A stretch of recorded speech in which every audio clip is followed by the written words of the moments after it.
Merci de nous rejoindre, mesdames et messieurs, dans ce magazine de décryptage de l'actualité en République démocratique du Congo. Nous décryptons, nous analysons, peut-être aussi nous débattons sur l'effet, n'est-ce pas, de la gestion de la chose publique. Aujourd'hui, nous parlons de cet aspect social et sécuritaire. Ces deux axes du programme du chef de l'État. On en fait un état des lieux à ce jour vis-à-vis des enjeux du peuple, puisque nous sommes à quelques mois seulement, je peux dire quelques semaines, de la grande aventure électorale de 2023. Mesdames, Messieurs, c'est parmi les grandes responsabilités des gouvernants pour répondre au peuple d'abord. On va devoir en parler dans ce grand débat d'aujourd'hui. Une émission qui se veut pédagogique et aussi qui va nous édifier, vous et nous, bien sûr. Nous aurons le privilège d'avoir sur ce plateau 4 cerveaux d'État, on peut dire ainsi dans ce sens, permettez que je le dise ainsi. Nous aurons tour à tour M. Loïc Kachung, qui nous vient du Lualaba. Il est cadre de FIDEC, parti cher au gouverneur Fifi Masuka. Nous aurons M. Yann Kimba, qui est cadre de l'Union Sacrée. En face d'eux, nous aurons, dans l'opposition bien sûr, M. Jérémy Yavman, qui est le fédéral de Nouvel Élan, qui aura à ses côtés M. ou Maître Caleb Banza, cadre du FCC. Messieurs, merci et bonsoir, bienvenue. Merci aussi pour l'invitation. Merci, Douglas. Merci. On va commencer avec vous, M. Yann Kimba. Est-ce qu'aujourd'hui on peut dire que l'Union Sacrée fait de tout son mieux pour améliorer et la sécurité et les sociales du peuple congolais de manière générale? Justement, Monsieur Richard, merci pour l'invitation. Je vous en prie. L'Union Sacrée, le gouvernement, le chef de l'État s'époumonnent quotidiennement pour que toutes ces deux situations s'améliorent en faveur de la population congolaise. Sur le plan social, nous avions senti une nette amélioration avec la gratuité de l'enseignement. Aujourd'hui, ça réjouit plus d'un Congolais et l'effectivité de cette gratuité permet même aux populations les plus démunies d'envoyer les enfants à l'école. Il y a également sur le plan économique l'augmentation du budget, chose qui s'est réalisée d'ailleurs pour la première fois depuis plus de 18 ans. Récemment d'ailleurs, Madame Mercedes, la secrétaire de FMI à Kinshasa, récemment en fin 2022, a été contente de constater une nette amélioration de la stabilité macroéconomique.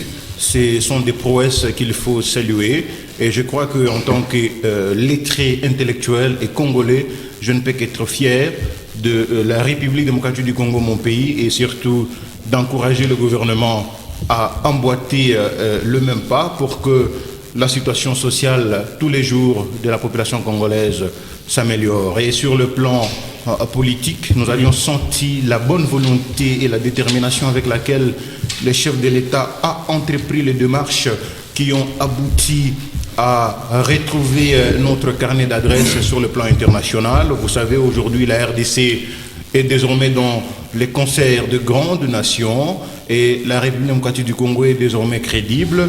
Et grâce à cette diplomatie agissante que je salue de la part du visionnaire de la République, chef de l'État, nous avions constaté que la RDC a plus gagné de points. Et ça aboutit même à la levée de l'embargo, chose qui a donné joie et satisfaction à plus d'un. Et donc je suis convaincu, pour chuter, de toutes ces prouesses qu'a réalisé le gouvernement et j'invite le gouvernement et le président de la République à marteler encore là-dessus pour que chaque instant, chaque jour, quotidiennement, la situation s'améliore beaucoup plus sur le plan social et 30 secondes sur le plan sécuritaire. Il y a eu réduction sensible des groupes armés dans la partie est de notre pays, en dépit des difficultés économiques liées notamment à la crise russo-ukrainienne. Nous avions au moins senti la ferme volonté du gouvernement d'aller jusqu'au bout. Et donc, factuellement parlant, je pense qu'on a été à la hauteur et même si ce n'est pas assez, nous irons jusqu'au bout avec le gouvernement. Et sincèrement, je suis tenté de dire que la cote de popularité du chef de l'État a encore augmenté énormément. Merci, on va revenir à vous tout à l'heure. Messieurs, Jérémy, il y a deux jokers que moi j'ai retenus dans l'argumentaire de M. Yann Kimba, c'est la gratuité de l'enseignement. Évidemment. Ça, c'est le plan social. Oui. Et la réduction sensible des groupes armés. D'accord. Ce sont des faits qui sont vérifiés et vérifiables. Absolument. C'est quoi votre avis? Mon avis, alors je voulais bien d'abord planter le décor, mais je vais commencer par cette petite réaction gratuite de l'enseignement. C'est une évidence parce que nous avons aujourd'hui plus de 2 500 000 élèves qui ont eu à regagner le chemin de l'école grâce à ce programme prévu par l'article 43 de la Constitution. Ce n'est pas faux, mais la qualité de l'enseignement, c'est un autre débat. Deuxièmement, quand on parle de la réduction de l'insécurité dans la patente de la République, je ne dirais pas que c'est faux, mais moi je pense que naturellement, si on doit se renseigner davantage, on va se rendre compte qu'aujourd'hui, contrairement à l'ère 2018, nous avons 4 provinces qui sont déstabilisées. Nous sommes au Maniema, nous sommes dans le Tanganyika, nous sommes dans les Nord et Sud Kivu, au regard de l'ancienne conurbation. Et pour ceux qui est d'ailleurs des troupes armées, je pense qu'aujourd'hui, nous sommes à 266 troupes rebelles dans la partie orientale de la République et dans les autres provinces que je vous ai citées par ici. C'est que de ce point de vue, pour ce qui est de l'enseignement et de la sécurité, pour l'enseignement, il y a un petit avancement par rapport à la gratuité, mais la qualité pose un sérieux problème. Pour ce qui est de la sécurité, je dis que la situation a connu un cataclysme. Alors, parce qu'il faut peindre les décors, j'ai aimé la thématique, il faut faire un état des lieux. Pour faire un état des lieux, il faut se situer dans le temps, dans l'espace. Et je pense que naturellement, par rapport à la constitution de ce beau plateau, dont d'ailleurs j'apprécie et j'admire sa conurbation, nous avons l'ère 2001 à 2018 et nous avons également l'ère 2018 à 2023. Je pense que c'est comme ça naturellement que nous devons faire cet état de lieu-là pour savoir si nous avançons ou pas. Bien que la situation économique a eu à connaître son cataclysme entre 1989 et 2001, parce qu'il y a eu plus de 10 gouvernements qui ont eu à s'entrelacer, ce qui a fragilisé l'historicité économique, sociale et sécuritaire de la République, c'est que nous comprenons d'abord la genèse de la situation pour comprendre maintenant que si nous prenons par exemple ce qui est de la dette publique, pour savoir comment ça s'est passé. Joseph Kabila en 2018, il trouve plutôt en 2001 la dette publique à 12,5 milliards de dollars américains et quand il quitte, il laisse la dette publique à 9,5 milliards. Et aujourd'hui, quand on consulte les encours de la dette publique, nous sommes à 10 milliards. Ce qui signifie qu'il y a un surendettement de 0,5 milliards, soit 500 millions de dollars américains. Pour ce qui est du PIB, on a connu une progression parce que Joseph Kabila, quand il quitte en 2018, il laisse le PIB à 4,4% pour 47 milliards de dollars américains. Et aujourd'hui, non plutôt en 2022, on a eu à mesurer le PIB, on a retrouvé qu'il est à 8,0%, c'est qu'il y a eu une augmentation de 3,6% et 57 milliards. Vous voyez, il y a eu une augmentation pour ce qui est du PIB. Alors, de ce point de vue, vous allez comprendre que nous allons, après avoir peint le décor, aller dans le secteur du social, comme vous l'avez dit. Je l'ai fixé dans 4 axes. Le premier axe qui est celui de l'éducation. Allez-y vite. Je vous en prie, oui. Ouais. L'éducation, la santé, les infrastructures et l'alimentation. Pour ce qui est de l'éducation, par exemple, on a senti qu'il y a eu une amélioration. Parce qu'à l'époque Kabila, en 2018, il y avait 41 000 écoles et aujourd'hui nous sommes à 57 000 écoles. C'est qu'il y a des avancées. Du point de vue de l'éducation, un enseignant congolais à l'époque de Kabila touchait 162 000 francs et aujourd'hui il touche 411 000 francs. C'est qu'il y a une avancée. Pour ce qui est toujours du domaine de l'éducation, les responsabilités sont partagées parce que si le régime Kabila avait respecté le projet PRIS, projet de réhabilitation et de reconstruction des écoles, qui prévoyait de construire 1000 écoles l'an, je pense que naturellement on aurait plus d'écoles, plus d'infrastructures. Mais ce projet a connu un étonnement de 100 millions de dollars américains à l'époque Kabila. C'est que du point de vue de la santé, jusque-là la RDC compte 401 hôpitaux, dont 179 du gouvernement congolais et 176 sont des privés. 179 des privés, 176 du gouvernement congolais, non, 179 des religieux, 176 du gouvernement congolais et 40 des privés. Et jusque-là, nous avons ce programme de la gratuité de la santé qui a commencé sur Kinshasa avec les consultations prénatales et l'accouchement. Donc, du point de vue sanitaire, on a connu aussi une petite amélioration. Du point de vue de l'alimentation, on a connu la grosse arnaque du siècle, je m'excuse, c'est l'histoire de Mukangalozo avec près de 258 millions de dollars, 285 millions de dollars américains, 205 millions détournés. C'est pas à l'époque de l'Union Sacrée, et 80 millions seulement investis. Mais à l'époque de l'Union Sacrée, on a connu aussi, du point de vue de la situation alimentaire, la situation cataclysmique. Avec le projet Tandi dans l'espace Kassai, qui n'a rien produit jusque-là, et des sommets auxquels le président public a assisté. Pour finir, du point de vue, parce qu'on a dit naturellement, il fallait aussi qu'on parle des infrastructures. Infrastructures, une grosse escroquerie historique. Nous sommes en 2008 avec le programme, le contrat sino-congolais. près de 6 milliards de dollars américains détournés. Mais aujourd'hui aussi, on a connu une grosse arnaque du point de vue des infrastructures. C'est avec le projet Tchilé-Gelou pour 243 km, mais avec près de 138 millions de dollars américains dilapidés. Et ce qui était stupéfiant, c'est le fait de constater que c'était des conseillers du président de la République qui étaient commis à l'exécution de ce projet, alors que naturellement, au regard de la Constitution, c'est une tâche qui revient au gouvernement congolais. On va revenir à votre alors étant pour nous de prendre, monsieur Loïc. Est-ce qu'il y a des faits qui prouvent que l'amélioration est aussi visible dans ce régime de Tshisekedi que ce qu'on a entendu tout à l'heure? Merci beaucoup. Je suis très flatté par ce discours pratiquement dithyrambique de la part de l'acteur de l'opposition. Ça montre clairement ici que nous avons affaire à une bonne gestion. Ça montre clairement ici que le président de la République, en tout cas il faut l'applaudir, ça montre clairement ici que pendant 4 ans on a réussi à faire des choses impossibles. Si vous prenez pratiquement le budget de notre armée a été multiplié fois 3, ça veut dire aujourd'hui nous sommes à plus de 300% de réalisation. Quand vous regardez, il a évoqué la présence de groupes armés à l'est de la République. Alors, retenez ici que ça fait plus de 3 décennies que l'est de la République est sévi par ces atrocités-là. Vous devez retenir ici que c'est des guerres qui ne datent pas de maintenant. Vous devez retenir ici que ce n'est pas Félix Tshisekedi qui a fait finalement qu'il y ait cette prolifération de groupes armés à l'est de la République. On en a vécu et de tout genre. Mais lui, il a fait quoi? Applaudissons aujourd'hui la gratuité de l'enseignement. C'est vrai, il y en avait des... Ça, c'est le joker, visiblement. Laissez-moi finir, c'est très important parce que l'éducation de nos enfants, c'est une priorité. L'éducation de nos enfants, ça constitue le point névralgique de l'amélioration de la vie sociale. Parce que quand on a cette scolarité-là de l'enfant qui est prise en charge par l'État congolais, c'est une charge de moins, surtout que la grande partie de la population est dans le salariat. Donc, il ne faut pas minimiser ici cette gratuité d'enseignement qui prend pratiquement 2 milliards de notre budget. Nous n'avons qu'un budget de 14 milliards. Donc quand on a priorisé cette éducation-là, je pense que nous devons ici en tant que journalistes applaudir. L'armée congolaise aujourd'hui se retrouve dans des très bonnes conditions, ce qui autrefois n'était pas le cas. Autrefois nous avions des généraux qui étaient millionnaires, autrefois nous avions des caciques, ça veut dire des gens qui étaient à la gestion, qui avaient presque toute l'opulence du monde. Autrefois nous avions une gestion qui minimisait cet aspect de choses, alors que la défense de l'intérêt ou la défense territoriale est une priorité. Donc quand on a un président de la République qui essaie de prioriser ceux qui mouillent le maillot, quand on a un président de la République qui priorise l'éducation qui est l'avenir, comme l'a dit Nelson Mandela, l'éducation qui est l'avenir de notre nation, donc c'est des choses à ne pas minimiser. Nous avons aujourd'hui la couverture santé universelle.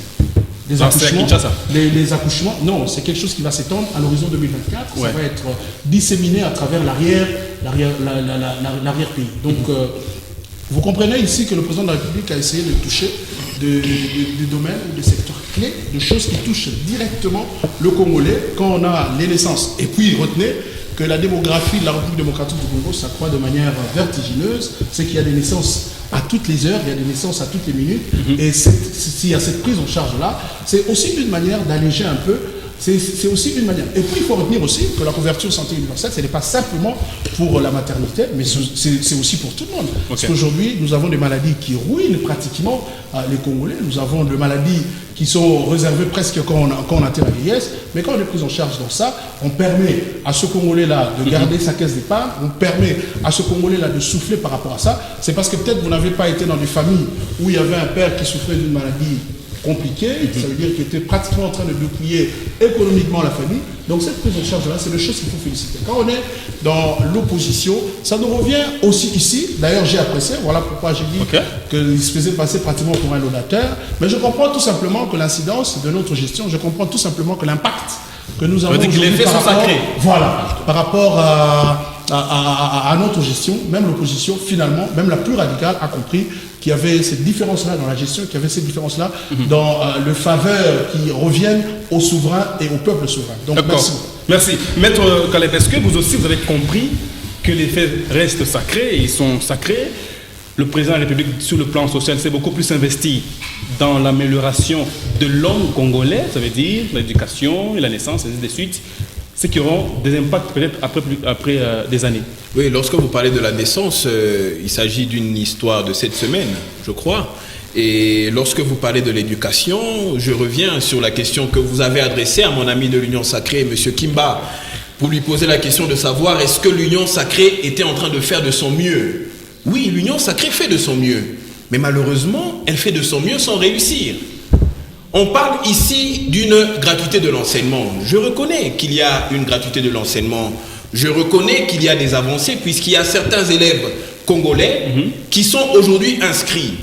Mais je crois aussi que l'éducation, lorsqu'elle est mal faite, plutôt que de former, elle peut déformer. C'est que nous avons en face de nous un régime qui gère le pays en faisant de son mieux et il pense que c'est suffisant que de faire de son mieux sans apporter un résultat efficient. Moi, je crois que je suis de cette nouvelle génération des Congolais qui ont appris d'abord à lire leur constitution, donc la loi mère de notre pays, à comprendre qu'en tant que peuple, nous avons aussi une responsabilité qui est celle de dire aux dirigeants la vérité. Même lorsque ils ont des bonnes initiatives, ils ont des bonnes promesses comme nous l'avons vécu aujourd'hui dans notre pays avec le président de la République, qui plusieurs fois nous avait promis, nous avait même rassuré que ces voyages, il l'avait reconnu, qui coûtaient cher à notre pays, auraient un résultat positif, en ce sens que ce voyage permettrait à notre pays, à travers une diplomatie dite agissante, d'avoir des retombées en termes d'investissement. Mais aujourd'hui, sous la gestion de Félix Tshisekedi, aucun investisseur sérieux n'est venu en République. Il y a des projets à court, à long et à moyen terme. Mais monsieur, nous sommes en République démocratique du Congo. Pendant 5 ans, bientôt le mandat du Félix Tshisekedi est en train de toucher à sa fin. Le court terme, c'est quoi? Le long terme, c'est quoi? Le moyen terme, c'est quoi? Même pas un seul contrat. Même pas un embryon en termes d'investissement. Je reconnais notamment le fait qu'il y a l'usine à Maluku qui fabrique les carreaux pour les Quinois, puisque cette usine concerne certainement la demande quinoise. C'est un premier pas. Mais est-ce que cette usine est issue des résultats de ces voyages qui ont coûté plusieurs dizaines de millions de dollars? Non. Nous aurions bien voulu que les investisseurs allemands, que le président de la République nous avait promis qu'il allait nous apporter à l'issue de ces voyages, nous aurions bien voulu qu'ils viennent investir dans les chemins de fer à hauteur de plusieurs milliards de dollars, comme c'était promis. Nous aurions bien voulu que General Motors, une multinationale majoritairement américaine, vienne s'installer en République démocratique du Congo. C'était des promesses, et à ce jour, le mandat de Félix Tshisekedi est en train de prendre fin. Rien du tout. Et on veut se rabattre sur la gratuité de l'enseignement, puisque nous qui sommes sur votre plateau, comme la plupart des Congolais, n'avons pas les moyens et les mécanismes de vérifier ces chiffres. Ce sont les mêmes qui aujourd'hui, sur ce plateau, parlent d'un budget à hauteur de 14 milliards. En 2019, le budget de notre pays était de 5,9 milliards. Mais en 2019, le peuple congolais vivait beaucoup mieux qu'en 2023, là où le budget dépasse 10 milliards.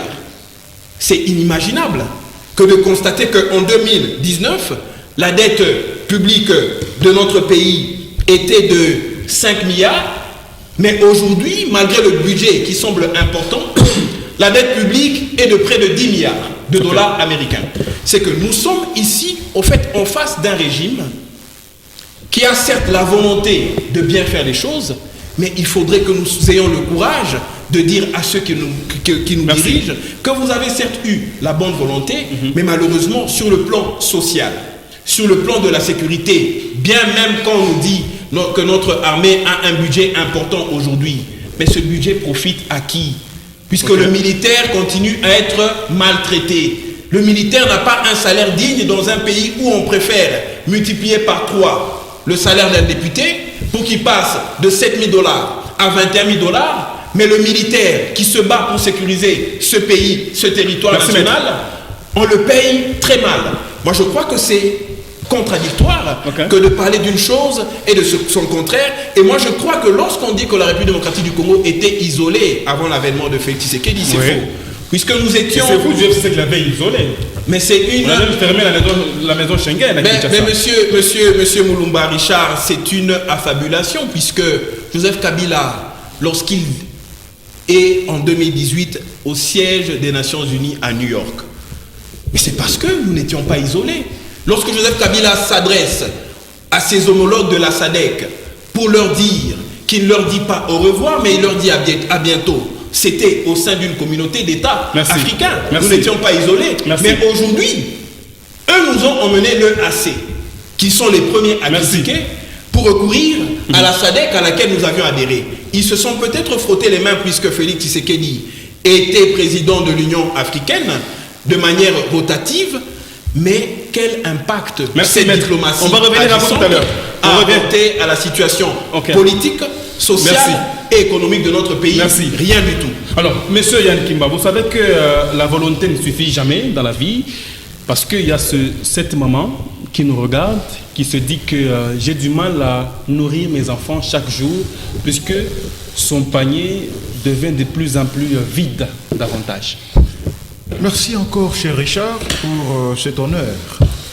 Je voudrais, avant rapidement de chuter par votre question que j'apprécie dans sa lucidité, je voudrais tout simplement faire voir à mon ami FCCien que le régime FCCien était le premier qui a connu des sanctions de ses dirigeants sur le plan international, chose qui n'est jamais arrivée en République démocratique du Congo.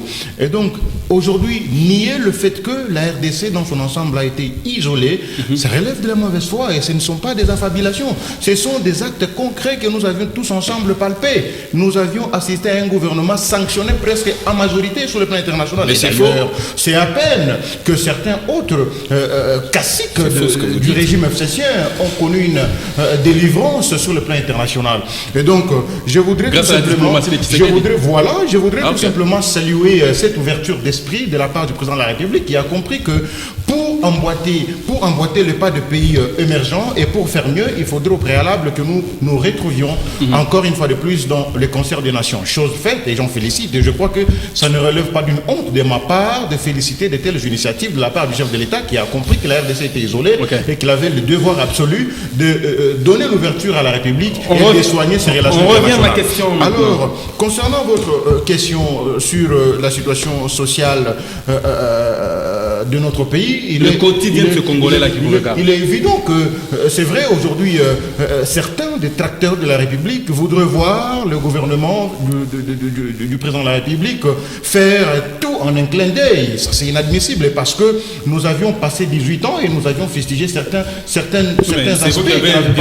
qui n'avaient pas été faits. Mais aujourd'hui, nous sommes déjà sur le point d'améliorer la vie quotidienne. Vous êtes sans ignorer, cher Richard, que la RDC vient, comme tant d'autres pays, d'une crise immense liée notamment à la Covid qui nous a terrassés, et aucun pays, même le puissant pays du monde, ont été bouleversés par cette pandémie qui n'a pas laissé de différence dans beaucoup de nations à travers le monde, et la RDC y compris. Et je crois que c'est à l'issue de cette pandémie que certaines nations commencent maintenant à retrouver leur place sur le plan économique, notamment à la RDC. Il y a malheureusement encore le conflit russo-ukrainien qui continue encore à frapper, parce que vous êtes sans ignorer que nous sommes un pays en voie de développement. Il est vrai, il faut le reconnaître, mais nous avons des partenaires, et les partenaires qui ont connu de guerres, qui ont connu des pandémies, moi je ne vois pas un partenaire fiable, comme mon ami venait de le dire, pendant une période critique,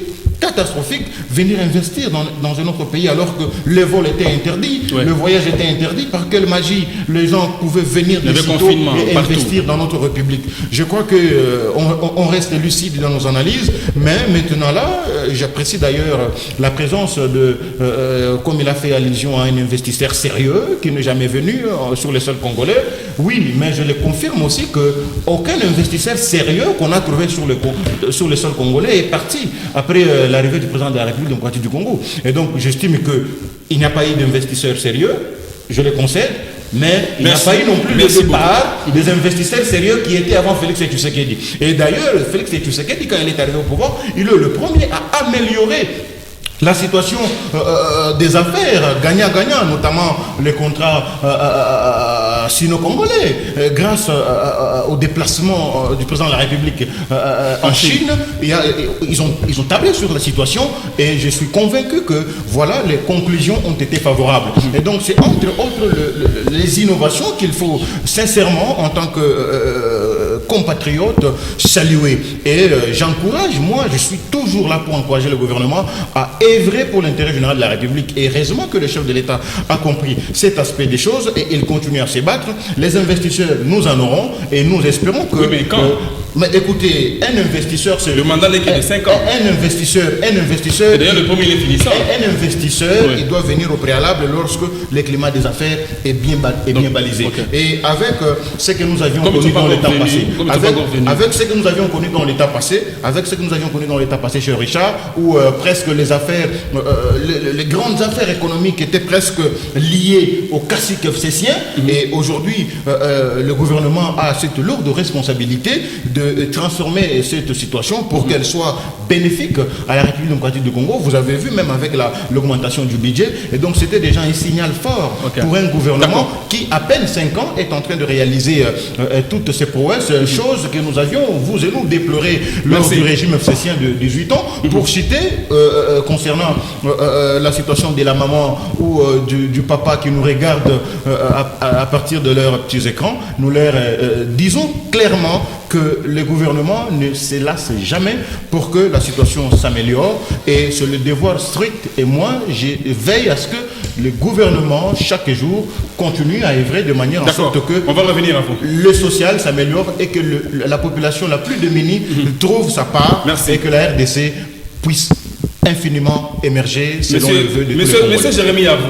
Parler du social, on reconnaît que c'est vaste, c'est clair. Évidemment. Mais pourquoi vous de l'opposition, vous voulez que Tshisekedi fasse tout au même moment, en un clin d'œil? Évidemment. Est-il le super président que la RDC n'a jamais connu?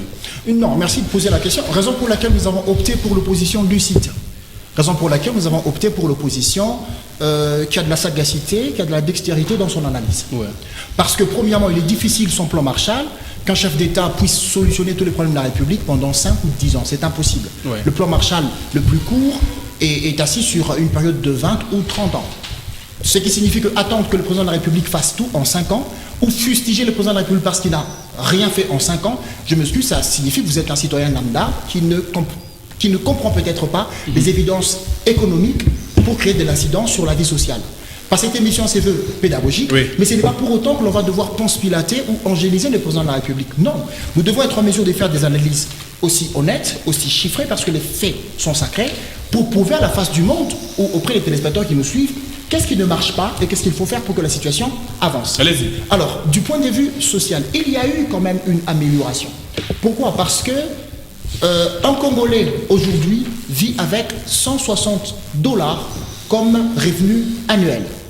J'ai entendu par ici dire que nous étions en train de faire supposément de la laudation au président de la République. Ce n'est pas le cas. Nous reconnaissons ce qui marche, mais nous démontrons aussi ce qui ne marche pas. Alors qu'en 2018, un Congolais vivait avec $97 comme revenu annuel l'an. C'est que nous sommes passés de $97 à $160. C'est qu'en 2018, un Congolais vivait mensuellement avec $8. Et en 2023, aujourd'hui, un Congolais vit mensuellement avec $12. C'est qu'il y a eu une amélioration de $4. C'est que la situation sociétale, parce qu'on veut creuser des analyses pour cerner, $4, c'est difficile de constater cela. Mais il y a un problème qui se pose. Joseph Kabila, en 2018, laisse la démographie de la République à 82 millions, alors que là, nous sommes à 96 millions. C'est que ça fait des enjeux différents. C'est que celui-ci, il a face à lui 82, l'autre, il a face à lui 96 millions. Et il y a amélioration malgré ça. Il y a amélioration, mais il y a un problème qui se pose. L'amélioration est moins grandesque par le fait que pour faire partie des pays sous-développés, vous devez avoir par habitant un revenu de $1000. Alors que nous étions en 2018 à $8, maintenant nous sommes à $160. C'est que malgré les efforts fournis, nous ne faisons toujours pas partie des États sous-développés. Vous voyez? C'est que la petite gloriole peut se chanter en ce sens que Kabila trouve le budget de la République à 66 millions en 2001 et il va le laisser à 8 milliards. Oui, mais même un voyage de 1000 km commence par un pas. C'est ce que je dis. Si vous comprenez, je suis en train de créer une passerelle d'alternance qui prouve qu'il y a eu de la progression. Kabila trouve le budget à 66 millions de dollars et il le laisse en 2018 à 8 milliards de dollars américains. Félix trouve à 8 milliards, là nous sommes à 16 milliards avec une projection de 24 milliards. C'est que vous sentez que chaque acteur qui vient, il apporte quelque chose. Mais maintenant, parce que nous ne sommes pas dans le seuil des $1000 par habitant, c'est qu'il faut fournir des efforts pour que nous arrivions à atteindre cela. Dans ma troisième prise de parole, j'ai démontré comment est-ce que nous allons y arriver. Cependant, parce que la deuxième fourche était liée à la sécurité, j'ai prouvé le social. La sécurité au niveau de l'armée congolaise, le budget de l'armée, en 2018, a été de 168 millions de dollars américains. Mais maintenant, il est de 1 milliard. 1 milliard. Ce qui signifie qu'il y a plus de 838 millions de dollars américains. Vous voyez au fond, nous étions à 100 véhicules blindés, et aujourd'hui, je m'excuse de le dire... Mais on fustige maintenant l'efficacité. On a laissé le budget, mais on fustige maintenant l'efficacité de cette armée. On va y qui arriver. A plus d'argent. Il y a la qu'avant. loi sur la programmation, mais on va aussi démontrer pourquoi est-ce que ça se passe comme ça. Oui. En 2018, l'armée de la RDC était en 12e position, mais maintenant nous sommes en 8e position. En janvier 2023, il y a eu 4 hélicoptères qui ont été rajoutés sur les 16 qu'il y avait déjà avant. Alors, qu'est-ce qui pose problème? C'est que l'armée congolaise n'est pas responsabilisée de manière compacte pour lutter contre l'insécurité dans la partie orientale de la République. Nous avons la MONUSCO qui est dans la partie orientale depuis le 30 novembre 1999. Et ça commence à faire plus de 24 ans que la MONUSCO est là sans rien faire. Nous avons l'armée sous-régionale de la communauté d'États d'Afrique de l'Est. Nous avons en projection la SADC. Nous avons, avec Évariste Ndayishimiye, une trame, une coterie militaire avec le président congolais pour surenchérir l'armée. Ça pose un sérieux problème. Et nous nous retrouvons dans une situation désaxée qui prouve que le gouvernement congolais a perdu le repère. Maintenant, qu'est-ce qu'il faudrait faire? Pour ce qui est, par exemple, de l'armée congolaise, c'est que nous proposons, regardez cette évasion fiscale qu'on est en train de connaître avec l'entreprise Primera Gold et Primera Metals. C'est que le partenariat signé entre la République démocratique du Congo et cette entreprise de droit arabe va faire fuir à la République le mois 500 millions de dollars américains et l'an 6 milliards. Alors c'est une entreprise qui a de l'exclusivité pour l'exploitation de l'or et du coltan dans la partie orientale de la République, dans les deux Kivu et dans le Maniema. Pourquoi est-ce qu'on ne va pas protéger cette évasion fiscale pour que, avec 6 milliards de dollars américains, parce qu'un char de combat T90 par exemple coûte 2 millions de dollars américains, et General Motors, qui est une multinationale d'obédience américaine, coûte 3 millions de dollars, c'est qu'avec T90, on peut avoir 2000 chars de combat, je m'excuse de dire, là, avec les 6 milliards qui nous échappent par le touchement des Primera Gold et Primera Metals. C'est que de ce point de vue, par rapport à l'armée, nous devons comprendre que la République du Congo a encore beaucoup plus d'efforts à fournir. Pourquoi? Parce que nous constatons que dans l'action gouvernementale, il y a ce qu'on appelle l'externalisation des affaires sécuritaires. Par les truchements de la signature des accords bilatéraux et multilatéraux avec la SADC, comme je l'ai dit, avec la MONUSCO, je vais chuter par là, mais ça pose problème. Il y a ce chancelier allemand, Otto von Bismarck, qui dit la diplomatie, parce que c'est le pilier phare de l'Union sacrée. La diplomatie agissante, non, c'est une diplomatie d'imbroglio parce que ça ne résout pas les problèmes. Otto von Bismarck dit la diplomatie sans armes est comme cette musique sans instrument. C'est que la RDC parle de la diplomatie, mais quelle est la situation de la congolaise? Ça pose un sérieux problème. Il faut refaire le plat, il faut proposer des solutions, nous le ferons au fil de Il n'y a pas de souci. Oui, monsieur Loïc, est-ce qu'aujourd'hui on peut dire que le Congolais d'hier vit mieux que celui d'aujourd'hui, ou bien c'est le contraire? Je voudrais ici d'abord, avant de répondre à la question qui est très substantielle, revenir sur ce qui a été dit par M. Caleb. C'est vrai, on a la minimisation de tout ce qui a été effectué comme voyage par le président de la République. Ça veut dire, on voudrait ici jeter des anathèmes sur tout ce qui a été fourni comme effort en termes de vente, en termes de lobbying, en termes de publicité pour la République démocratique du Congo. On a beau vanter les ressources naturelles que nous recelons, mais ici encore faut-il qu'on ait cette aptitude-là de revenir dans le concert de nations, qu'on ait cette aptitude-là de s'asseoir à la table des affaires, qu'on ait cette aptitude-là... Pour que les Congolais vivent. Voilà. Non, je suis en train de répondre à... Je vais revenir à vous. Voilà, donc je répondais à M. Calais. Donc le président de la République, dans cette continuation de la gestion de la chose publique, est en train de poser les jalons dans le concert des nations.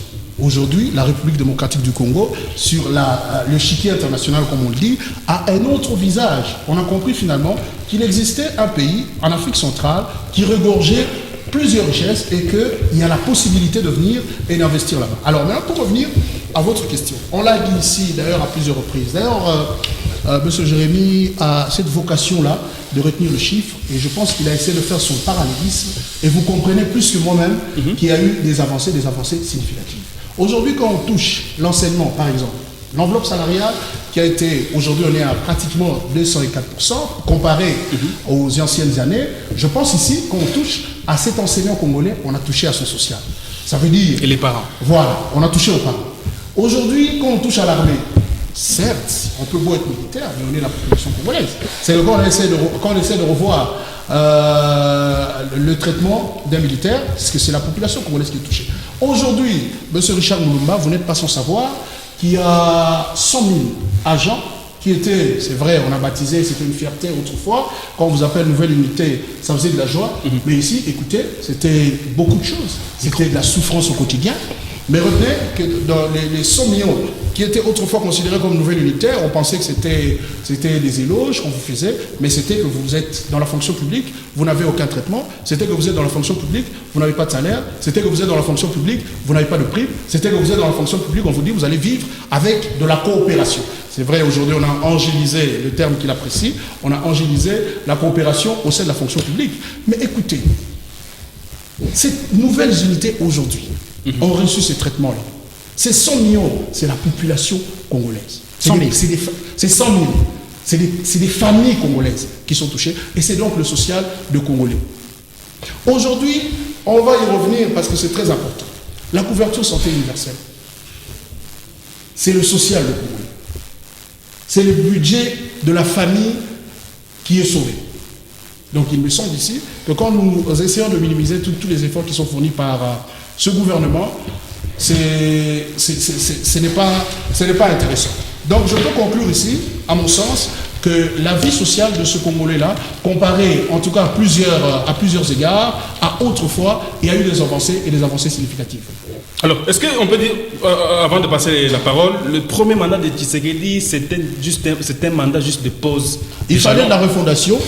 Il fallait repenser, je n'ai pas fini, il fallait repenser la gestion de la fonction publique, il fallait ici éduquer le fonctionnaire de l'État, parce qu'il vous souviendra que nous avons fourni beaucoup d'efforts pour faire comprendre à celui qui a la gestion qu'il ne s'agit pas de ton argent. Nous avons fourni beaucoup d'efforts pour faire comprendre à nos gestionnaires que l'argent de l'État doit revenir à l'État. Nous avons compris, nous avons fait comprendre à ces fonctionnaires de l'État que le train de vie, c'est vrai, on a beau dire ici que non, écoutez, le traitement, le salaire a été changé, mais s'il y a des gens qui ont beaucoup d'argent, ce sont les fonctionnaires de l'État. Et on se pose la question, par quelle alchimie, par quelle magie, ces gens parviennent à avoir ou à engranger tout ce bien-là. Donc vous comprenez qu'on peut pas dire que le salaire était moindre, mais le quotidien, le train de vie était aux antipodes de tout ce que nous évoquons ici.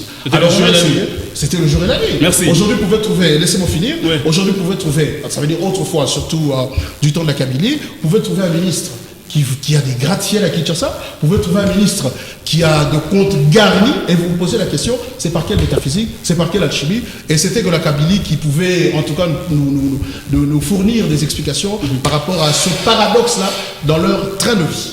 Maître Caleb, est-ce que ce n'est pas cette refonte imposée par Tshisekedi qui fait mal aujourd'hui à l'opposition? Oui, c'est cette refonte négative imposée par le régime de Félix Tshisekedi qui nous fait mal. En quoi elle est négative? Parce qu'on sent les la refonte négative imposée par nos amis de l'Union sacrée ou par nos amis de pouvoir en place nous fait mal. Ici, sur le plateau, il y a un de mes amis de l'Union sacrée qui reconnaît qu'il n'y a aucun investisseur important qui est venu sous Félix Tshisekedi. Mais il affirme qu'il n'y a au moins pas d'investisseurs qui soient partis, c'est faux. Le groupe Shoprite est un groupe qui est investi dans l'agroalimentaire, qui a vu le jour ici, qui s'est installé lorsque Joseph Kabila était président à Kinshasa et a ouvert même une branche à Lubumbashi. Mais aujourd'hui, Shoprite a fermé. C'est un investisseur en moins puisque ceux qui étaient employés, les Congolais qui étaient employés par Shoprite, aujourd'hui n'ont pas de travail. Mais si Shoprite a déclaré c'est sous Félix Tshisekedi. Non, informez-vous, Shoprite n'a pas déclaré faillite. Votre cadre économique n'est pas favorable pour pousser les investisseurs que pour Shoprite à s'éterniser. Alors, on a critiqué Joseph Kabila ici. Pourquoi je parle d'une refonte négative qui nous fait mal?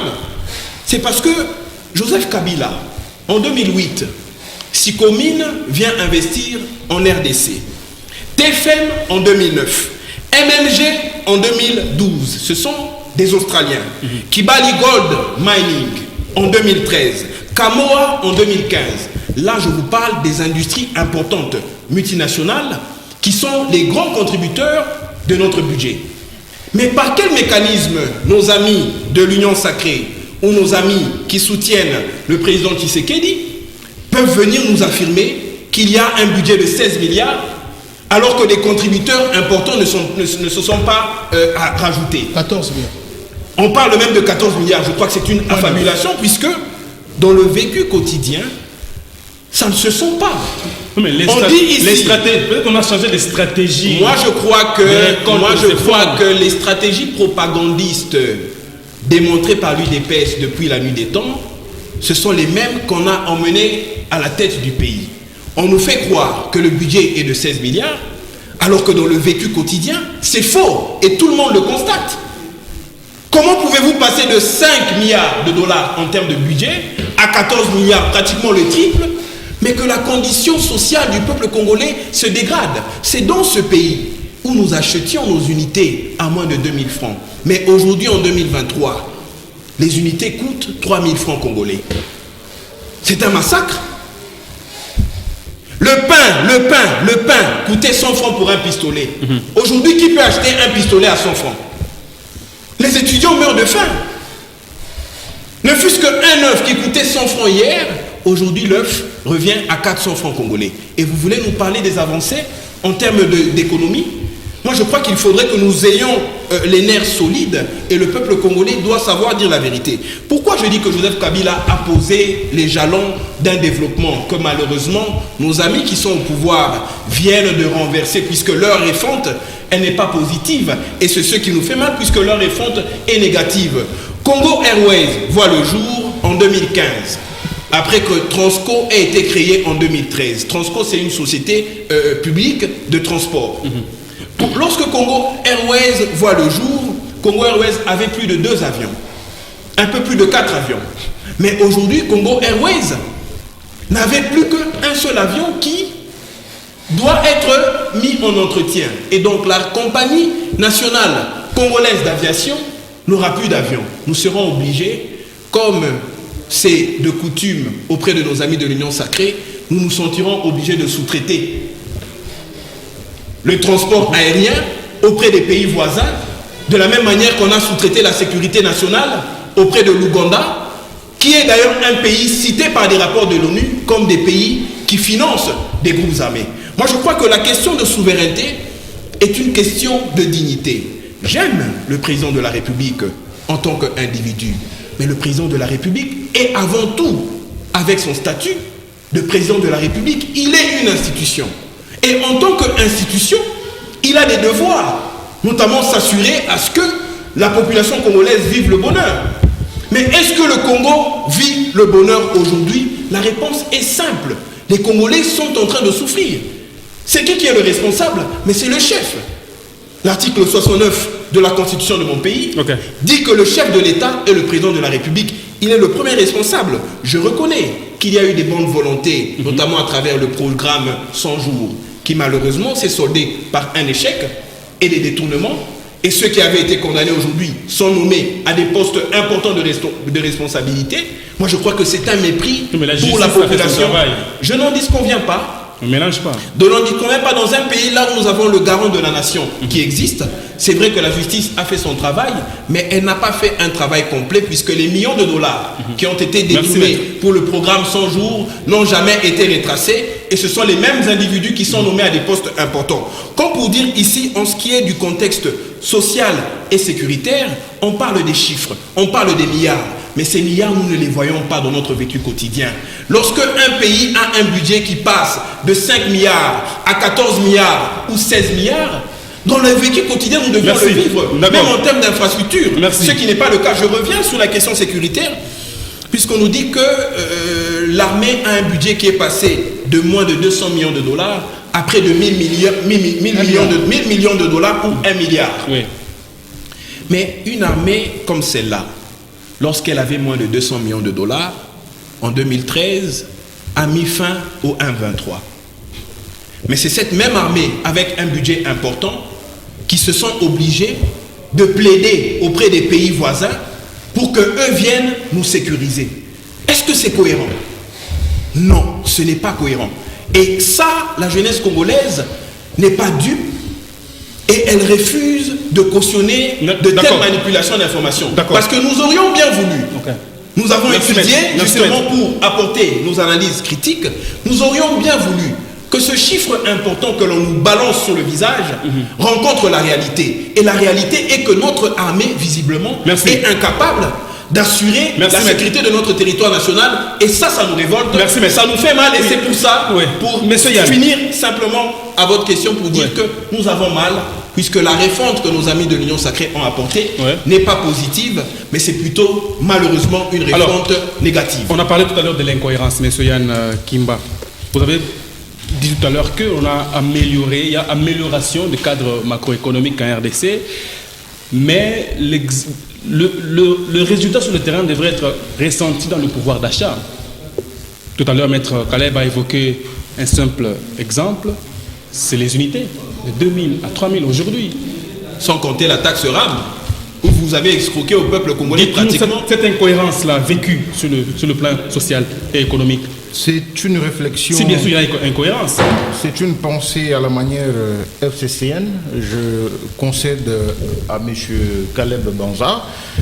Je reviens rapidement sur un aspect important quand il souligne cet aspect en disant que c'est Joseph Kabila qui a posé les jalons. Je ne sais pas, les jalons ont été posés. J'ai donné dans des quel détails. domaine. J'ai donné des Je détails. vous donne l'exemple palpable. Les groupes rebelles M23, qui n'avaient jamais été vaincus, mais sur base des accords avec les pouvoirs, le régime passé, le M23 a cédé. Sachant qu'en 2018, M. Kabila ne serait plus au pouvoir. Pour ne serait-ce avoir cette petite crédibilité aux yeux du peuple congolais, ils se sont convenus. Ils ont fait Parce des consensus. qu'il est inadmissible. Ouais. Il est inadmissible qu'une force rebelle ou un groupe rebelle vaincu et puis ressurgir encore, ça donne un bénéfice des doutes On a dit que c'est à vous celui qui qui arrive. les avez logés Et à nous Kinshasa, disons, hein, mais c'est pas Kabila. jamais ils ont été logés. Je crois que sur ce plateau, je demeure lucide Oui. et je demeure celui qui approuve clairement Oui. que le gouvernement a le devoir. Je suis convaincu que le contexte dans lequel le chef de l'État a pris les pouvoirs, c'était aussi un contexte inimaginable, particulier, et il était face à des obstacles immenses auxquels il était soumis pour solutionner tous ces problèmes. Et aujourd'hui, grâce à cette vision claire et nette du chef de l'État, le processus de pacification de l'Est de notre pays est en cours, et notre objectif, et l'objectif du gouvernement, c'est quand le président de la République quittera ses fonctions en 2028, que cette guerre ne puisse plus ressurgir.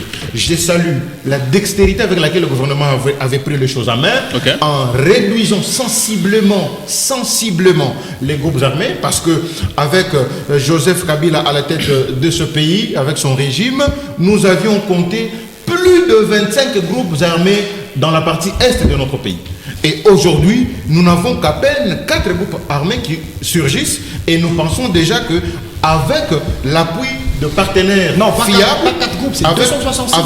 avec Ok. l'appui de partenaires, vous allez réagir, souffrez, avec l'appui de partenaires viables, notamment la SADC et le CC, comme on vient de renouveler confiance, ils sont contraints tout simplement d'accompagner diplomatiquement et militairement la République démocratique du Congo pour aboutir à ces processus liés à la pacification de la partie est de notre pays. Et donc, aujourd'hui, rester dans la casquette d'un messager du diable, je voudrais tout simplement que je puisse enlever cette de la pensée de nos Merci. compatriotes congolais pour chuter, donner la priorité au prochain. Je vous assure, monsieur Richard, et j'assure aux populations congolaises que le chef de l'État tel que vous le voyez, il se démène chaque jour et le Merci. gouvernement a cette responsabilité. C'est le droit du gouvernement, c'est le devoir du gouvernement d'assumer cette situation liée à l'insécurité, et avec du Tshisekedi, en tout cas, il est prouvé noir sur blanc, Merci. même avec le rapport des Nations Unies, qu'on est capable maintenant de mettre fin et enfin baliser le chemin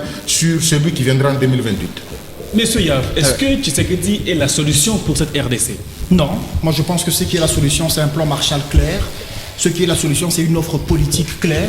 Ce qui est la solution, c'est un projet de société clair qui sera incarné par des individus, des leaders politiques. C'est que les grands esprits, ça discute des idées. Alors, des individus, ça se discute juste par la suite. Ce qui signifie au fond que parler du fait que c'est qui dit comme la solution, c'est de l'excitation politicienne. Ou sa vision Le de la refuser solution? aussi, Sa le refuser vision. aussi relève de la haine, parce que Ben, il je est pense capable. que je vous dirais la même Merci. chose de souffrir.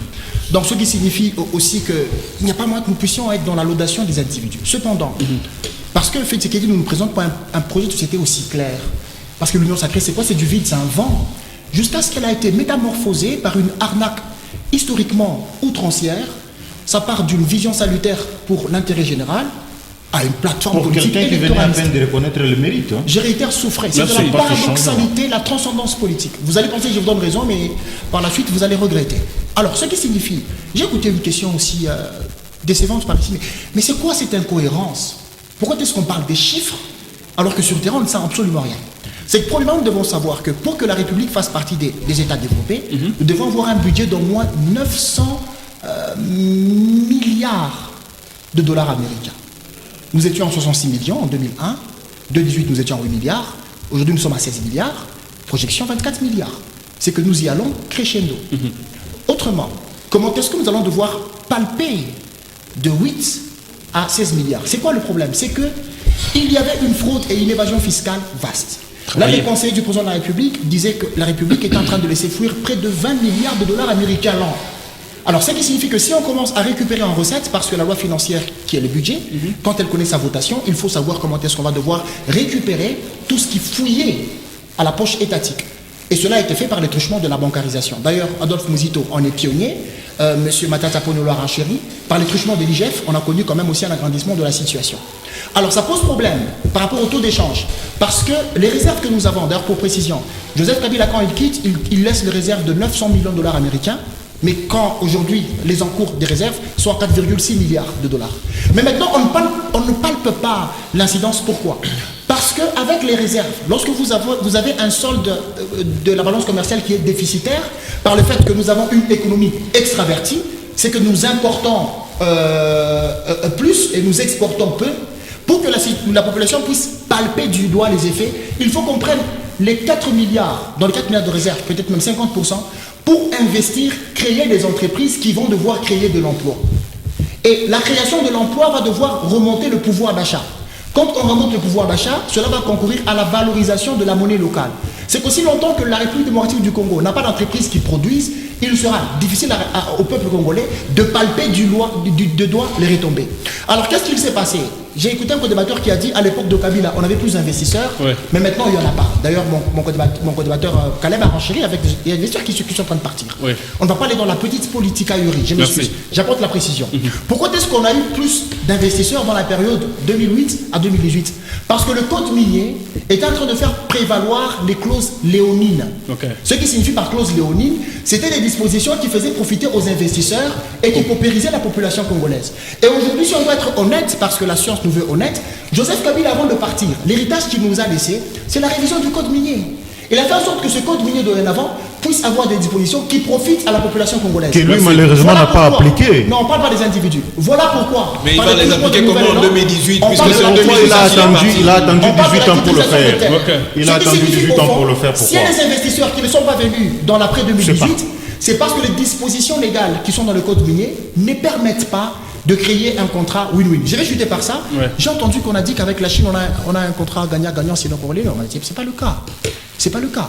La République démocratique du Congo, sur la scène internationale, n'a pas jusque-là des pugnacités de toupet financier pour négocier d'égal à égal avec la Chine. C'est un leurre, c'est la diversion politique. Ce que nous devons savoir beaucoup plus, c'est qu'il faut proposer un plan de société qui soit clair, qui fera en sorte que la République puisse sortir la tête sur la scène internationale. Merci. Mais alors, monsieur Loïc, le Congolais a besoin beaucoup plus de l'incidence de toutes ces volontés manifestes du gouvernement. Là. Parce que tout à l'heure, on a évoqué les incohérences. C'est incompréhensible. Alors, merci beaucoup pour les grandes nations qui ont traversé plusieurs gestions, qui ont traversé plusieurs gouvernements, qui ont traversé plusieurs étapes.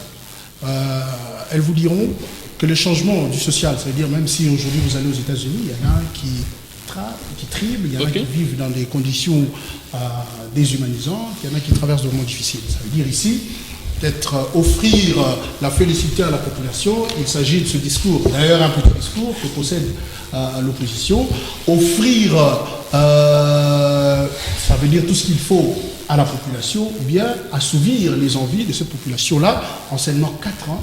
C'est tout à fait chimérique, ça n'a existé nulle part. Donc ici, c'est peut-être l'occasion pour nous d'applaudir, c'est peut-être l'occasion pour nous d'encenser, c'est peut-être l'occasion pour nous d'accompagner cette volonté politique-là qui a de la tangibilité. Il est certes vrai Le Congolais dit que qu'il ne va pas les manger la volonté. aspirations, laissez-moi finir, les Ouais. aspirations de toute population ont toujours été démesurées. Il est certes vrai que quand vous arrivez même en France aujourd'hui, des pays ayant des budgets astronomiques, vous y trouverez ces populations-là qui sont tout le temps dans la rue, vous y trouverez ces populations-là qui sont tout le temps dans les marches pour ici demander l'intervention ou le changement de leur quotidien. Mais ici, retenez que le président de la République n'aura de cesse de prioriser l'intérêt du peuple souverain. Le président de la République ne va pas se départir de cette vision, de ce credo qui gouverne son esprit à la gestion de la République. Le président de la République, vous regardez avec moi qu'il a une politique inclusive. Ça veut dire une politique qui fait en sorte que toutes les populations puissent ici participer, toutes les populations puissent ici y trouver leur compte, toutes les populations puissent ici matérialiser ces changements-là. Autrefois, nous avons eu les 5 chantiers de la République, nous avons eu la révolution de la modernité. Mais allez-y, regardez tout simplement l'aéroport de Kinshasa, vous comprendrez qu'il n'y a pas eu de modernité. Allez regarder les routes qui nous ont été léguées autrefois. Quand vous arrivez par exemple ici à Lubumbashi, à la Kenya, c'était des problèmes. J'ai même vu le gouvernement qui a lancé l'opération Zéro trou, parce que les routes léguées autrefois, ce n'était que la pacotille, parce que les routes léguées autrefois arrivaient à Kolwezi. Vous allez comprendre que le Katanga, ce n'est pas comme on en chantait autrefois, ce n'était pas comme on en faisait parade autrefois, ce n'était pas comme on en pensait autrefois, qu'on avait la province la plus riche, qu'on avait le gouverneur le plus compétent de tous. Écoutez, à Kolwezi en 2015, c'était la mort. À Kolwezi en 2015, c'était l'hécatombe. À Kolwezi en 2015, c'était les choses. Alors qu'on a toujours été riche, on a toujours eu cet argent-là, on a toujours eu toutes ces richesses-là, mais c'est triste. Et quand vous y arrivez aujourd'hui, vous voyez que la métamorphose est là. Quand vous y arrivez aujourd'hui, vous allez comprendre qu'il y a une différence. Quand vous y arrivez aujourd'hui, vous serez ravis d'appartenir à cette nation. Quand vous y arrivez aujourd'hui, vous comprendrez qu'être Congolais fait maintenant la fierté, même à l'international. Voilà, Maître Caleb, pour terminer avec vous, ce changement constaté semble susciter en vous cette jalousie. Non, il n'y a pas de jalousie. Moi, je crois que l'objectivité ne doit pas s'apparenter à la jalousie. On vient de nous parler de Kolwezi. Je crois que la ville de Kolwezi se trouve dans la province du Lualaba. Et je sais aussi que grâce à Joseph Kabila, la province du Lualaba a le barrage de Boussanga. 660 millions de dollars, ce n'est pas n'importe quoi, ça c'est du concret. J'aurais bien voulu que nos amis de le nom Made in République démocratique du Congo, sous le leadership de Joseph Kabila, puisque au-delà de tout, ce n'est pas l'œuvre de Joseph Kabila en tant qu'individu, c'était son œuvre en tant qu'institution, et c'est pour ça que nous sommes exigeants envers Félix Tshisekedi. Nous n'avons pas de la haine contre sa personne. Vous avez fait quoi pour exiger? Je viens de vous donner l'exemple d'une infrastructure importante, qui est le barrage de Boussanga. Puisqu'on parle de Kolwezi, puisqu'on parle du Lualaba, j'ai donné un exemple. Ce n'est qu'un seul exemple. Je n'ai pas envie de donner l'exemple du pont de la Luangue qui relie. Je n'ai pas envie.